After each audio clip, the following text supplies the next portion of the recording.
Graças a Deus, meus irmãos, quero saudar todos os irmãos com a santa e gloriosa paz do nosso Senhor Jesus Cristo. Também eu sou o presbítero Rafael, do Ministério NC, pastor presidente é o bispo Paulo Gerald.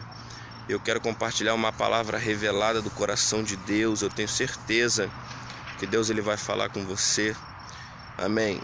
Ezequiel capítulo 37. Irmãos, eu quero falar sobre dois detalhes dessa passagem. Ezequiel capítulo de número 37, o vale de ossos secos. Eu quero falar sobre dois detalhes, porque a Bíblia diz que a mão do Senhor pegou Ezequiel em espírito, levou ele no meio de um vale de ossos sequíssimos. E Deus fez uma pergunta para ele: poderão viver esses ossos?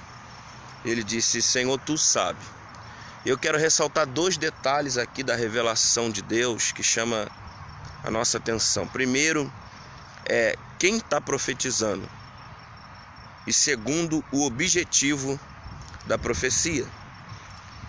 Se a gente olhar no início do livro de Ezequiel, a gente vai perceber que o povo de Israel estava cativo no rio Quebar, e Ezequiel era um dos ossos que estavam sequíssimos, até Deus falar com ele. Quando ele ouve a voz de Deus, a gente percebe no capítulo 2 que Deus vai dizer: Ezequiel, põe-te em pé e falarei contigo. E a Bíblia diz que o Espírito do Senhor entrou em Ezequiel e colocou ele de pé. E no capítulo 3, versículo 24, a mesma coisa. Ezequiel diz que quando Deus falava com ele, o Espírito do Senhor entrava nele e colocava ele de pé. Então a gente precisa entender, irmãos, que quando ele vai profetizar num vale de ossos sequíssimos, quando Deus manda ele profetizar, ele vai profetizar porque na verdade ele já está de pé. Porque eu só posso profetizar na vida de alguém para alguém se levantar se eu já estiver de pé. É impossível alguém caído querer mandar outra pessoa se levantar. Eu só posso dar para as pessoas aquilo que eu tenho. Então, quando Ezequiel está no meio de um vale de ossos sequíssimo, Deus levou ele ali para ele dar aquilo que ele tinha, o Espírito. Porque Ezequiel ouviu a voz de Deus e o Espírito, quando entrou nele, colocou ele de pé. O primeiro detalhe do vale de ossos secos aleluia, só pode profetizar para alguém se levantar aquele que está de pé. O segundo detalhe é o objetivo da profecia.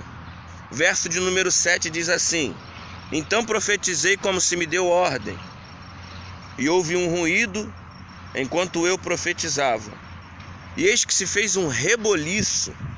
Então começou a juntar osso no seu osso. Isso aqui é muito forte. A Bíblia diz que quando ele profetizava, houve um ruído. Ruído é sinal de que alguém está profetizando. É o ruído. E depois houve um reboliço. O reboliço é o sinal de que a profecia começou a se cumprir. Então, quando a gente profetiza, acontece duas coisas. A primeira é o ruído. Ruído nada mais é do que o sinal de que tem alguém profetizando. E o reboliço, irmão, é o sinal de que a profecia ela vai começar e já começou a se cumprir. Muita gente, irmãos, quer ter uma mudança de vida. Muita gente está passando prova, tribulação, casamento, com filho, ministerial. Mas a gente precisa entender uma coisa: para Deus levantar alguma coisa na nossa vida, para Deus colocar alguma coisa que está errado no seu devido lugar, é impossível Deus fazer isso sem antes haver um reboliço.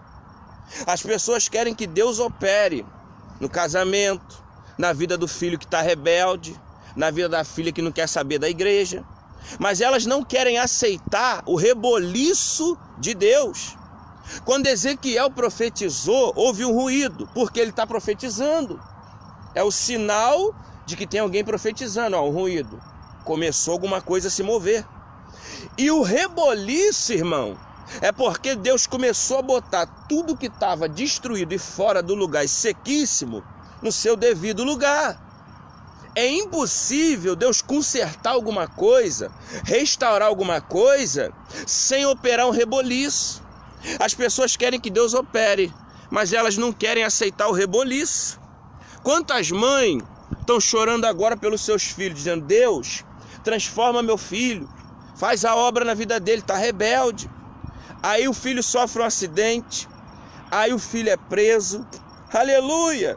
Aí o filho cai no leito de um hospital. As pessoas não querem: Senhor, tem misericórdia. Mas a gente não orou para Deus restaurar. A gente não está orando para Deus botar no lugar. É o reboliço. Lembra de Jona? Deus falou: Jona, vai para a cidade de Nínive, clama contra ela, porque a malícia dela subiu até mim. Jona desobedece, vai para Troade, pega um navio para Tarse. O que Deus vai fazer, irmão? Para colocar Jonas no seu devido lugar, para colocar ele no lugar certo novamente. Um reboliço. A Bíblia diz que a tempestade começou, o mar revolto, os homens começaram a jogar bagagem para fora. Ô glória a Jesus de Nazaré. Até que eles encontraram Jonas debaixo do navio dormindo, ó. E aí Jonas diz assim: eu sei o que vocês vão ter que fazer para essa tempestade parar. Eu sei que é por causa de mim. Me lança dentro do mar. Aleluia! Por quê? Porque Deus teve que fazer um reboliço para colocar Jonas novamente no seu devido lugar. Às vezes as pessoas oram por um casamento: Senhor, restaura meu casamento. Ô irmão, você tem que estar preparado para receber o reboliço. Às vezes tu está profetizando: Senhor, muda a minha casa, Senhor, muda a minha história, Senhor, muda o ministério está sem visão, está todo mundo na carne. Mas tu tem que estar preparado para o vento, para o reboliço.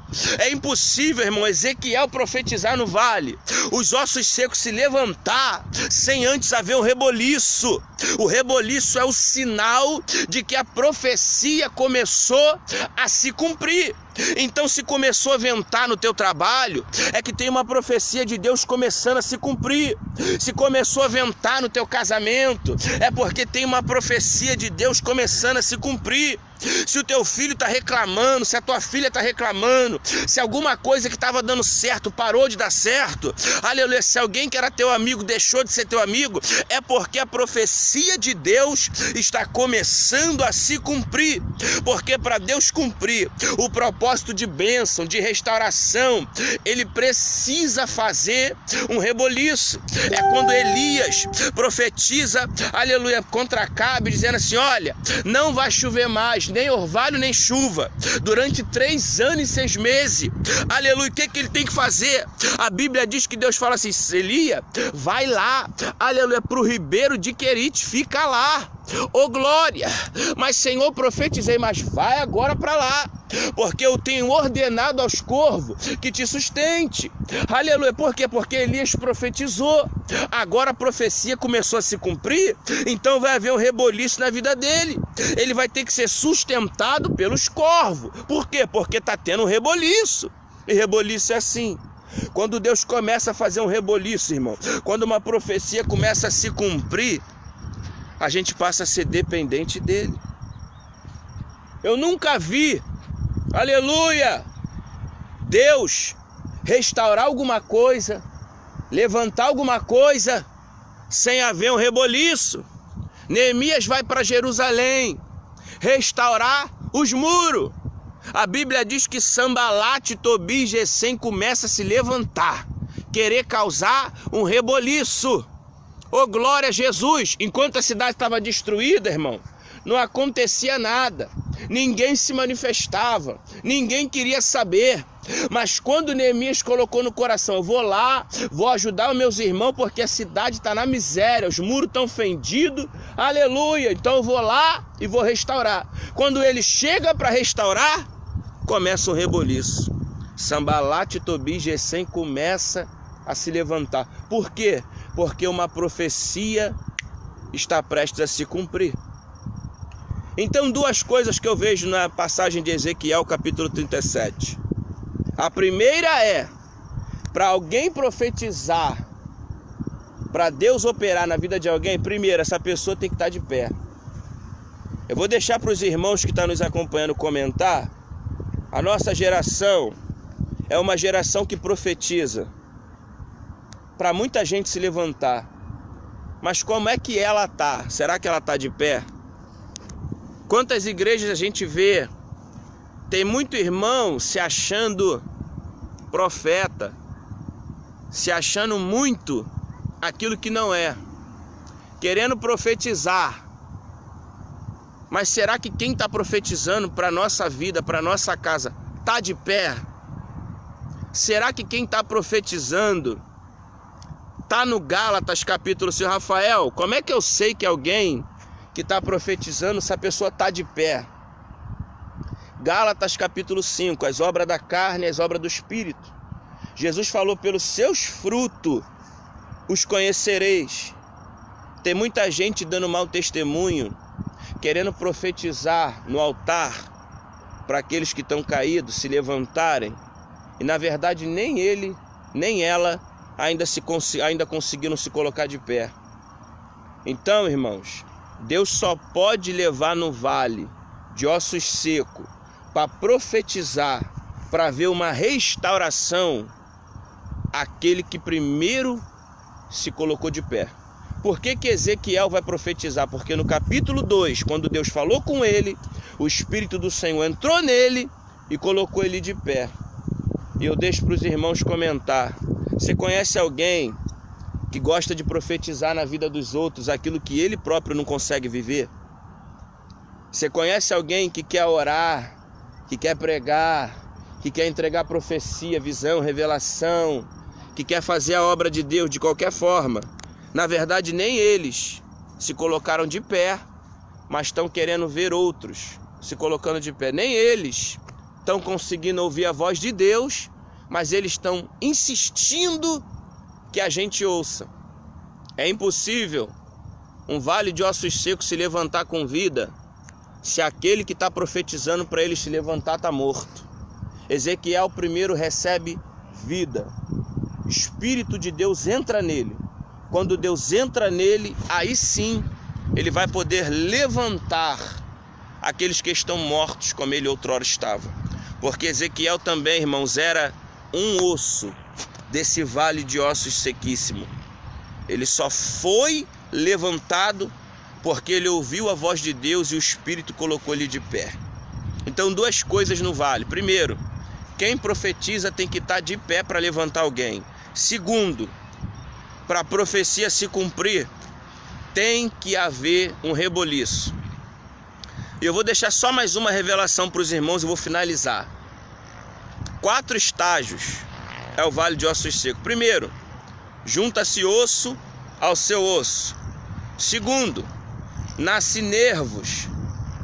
Terceiro, cresce carne e o exército se coloca de pé. Quarto, o Espírito entra neles e eles recebem vida. Toda vez que o número 4 se manifesta na Bíblia Sagrada, é um novo ciclo se manifestando. Lázaro morreu. Quantos dias ele ficou na tumba? 4.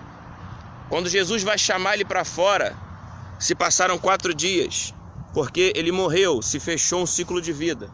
E quando Jesus chama Lázaro, vem para fora, é um novo ciclo se iniciando. O morto tem que ouvir a voz da vida, sair de dentro da tumba e começar uma nova história. Depois que ele morreu, ele volta a viver. Ô glória! 4. Aleluia! Quantas estações nós temos no ano? Verão, inverno, outono, primavera. Elas se encerram e começa um novo ciclo. Quantos homens foi lançado na fornalha? 3. Quando eles chegaram lá, que o rei pensou que o fogo fosse matar eles, na verdade eles estavam começando a viver uma história de milagre, porque o 4º homem se apresentou dentro da fornalha. Então toda vez que o número 4 se inicia, se manifesta, Começa-se um novo ciclo. Depois que os homens saem da fornalha, a Bíblia diz que o rei exalta eles, glorifica o nome do Deus de Israel, e os homens vão viver uma nova história com um novo cargo dentro do reinado de Nabucodonosor. Aleluia! 4 se manifesta no vale de ossos secos, porque está havendo uma restauração dentro da casa de Israel. A restauração é nacional, terrena e também é espiritual. Então se manifesta o número 4, porque quem está profetizando é um profeta de Deus, Ezequiel. Então profetizo na tua vida, irmão, que todo reboliço que estiver acontecendo é o sinal de que a profecia de Deus já começou a se cumprir. Todo vento que está soprando na tua vida é um sinal do reboliço, porque a profecia de Deus começou a se cumprir. Comenta, compartilha essa mensagem. Tem gente precisando ouvir. Tem gente que está passando no vale. Tem gente que está na prova. Tem gente que está sem saber o que fazer, não está entendendo nada do que está acontecendo. É porque a profecia de Deus já começou a se cumprir. Tem profecia que até a gente esquece que Deus profetizou na nossa vida, usou alguém para profetizar. E o reboliço está acontecendo porque essa profecia que a gente já esqueceu começou a se manifestar. Compartilha essa mensagem com quem está precisando ouvir. Ajuda a expandir esse evangelho da verdade. Se inscreve lá no nosso canal, Presbítero Rafael Unção Apostólica. Veja lá as maravilhas que Deus tem operado pela força do seu poder. Amém? Que Deus abençoe a todos. Tenha uma terça-feira de vitória, abençoado. Nós estamos aqui na cidade de Maricá, glorificando e exaltando o nome do Senhor. Que Deus abençoe a todos, em nome de Jesus.